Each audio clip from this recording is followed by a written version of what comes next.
এই কলিযুগে যে বিমুক্ত কৃষ্ণদা আমাদের প্রতিটা মানুষের একটাই পরিচয়, সেটা হলো আমরা কৃষ্ণের দাস। এই জগতে এসেছিলাম কৃষ্ণকে ভালোবাসা দেব বলে গো, কিন্তু সেই ভালোবাসা এসে জগতের সকলকে দিয়ে ফেললাম সংসারে।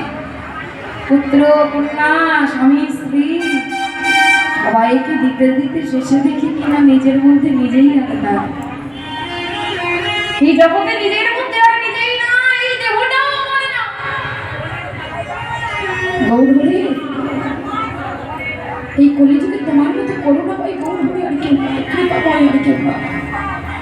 কেননা এই জগতে তুমি শুধু আমাদের জন্য ভেবে গেছো, কিন্তু আমরা তোমায় কিছু দিতে পারিনি। কি দেব গৌরী, কিবা আছে তোমায় দেওয়ার মতো? দেওয়ার মতো আছে শুধু মায়ের জল, তাও ফেলে এই সংসারের জন্য। গৌর এই জগতে যে তোমাকে দেওয়ার মতো কিছু নাই, তাই গৌর হরির বাবা প্রতিটা লীলা হলো জীব শিক্ষা। গৌর সুন্দর আস্থায় সুরধরি রীতির পরে হরি নামের খেলা খেলেছে। কেন? এই জগতে তো অনেক রকমের খেলা আছে, ক্রিকেট খেলা, ফুটবল খেলা, হাডুডু খেলা, তাই না? এখন আবার কত রকমের খেলা বেরিয়েছে, ফোনে ফ্রি ফায়ার, পাবজি, তাই না? কত রকমের খেলা আছে।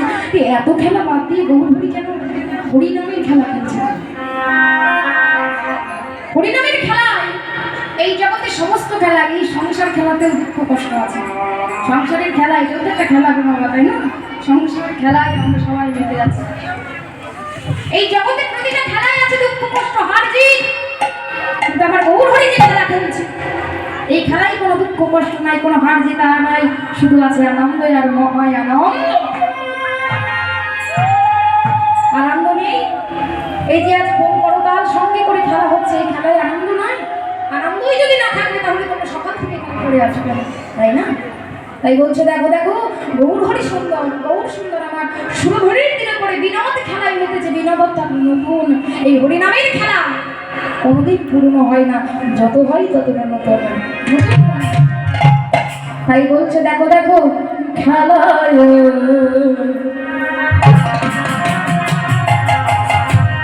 বিনোদ খেলা।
গতি নাই, গতি নাই। একবার হরি বল, একবার হরি, হরি নাম ছাড়া যে গতি নাই। হ্যাঁ গো মা, এই জগতে আমরা অনেক মানুষ আছে, অনেক রকম দেবদেবীর ভজনা করি, তাই না? কেউ কালী মা, কেউ শিব ঠাকুরের, কেউ লক্ষ্মী, কেউ সরস্বতী, কি ভজনা করতো? একটা ঠাকুর সবার মনে ভালো লাগতে নাই পারে। প্রত্যেকটা মানুষের এক একটা পূজনীয় দেবতা আছে, তাই না? ইষ্ট দেবতা আছে। কিন্তু যতই হাজার ইষ্ট দেবতা থাক না কেন, আমাদের যখন চারজন কাঁধে করে নিয়ে যায় আর কি বলে গো, বলো হরি বলো হরি বলো হরি, ওই হরি নামের তরণী করেই আমাদের পার হতে হয়, তাই না? তা গৌর হরি আমার সুরধ্বনির তীরে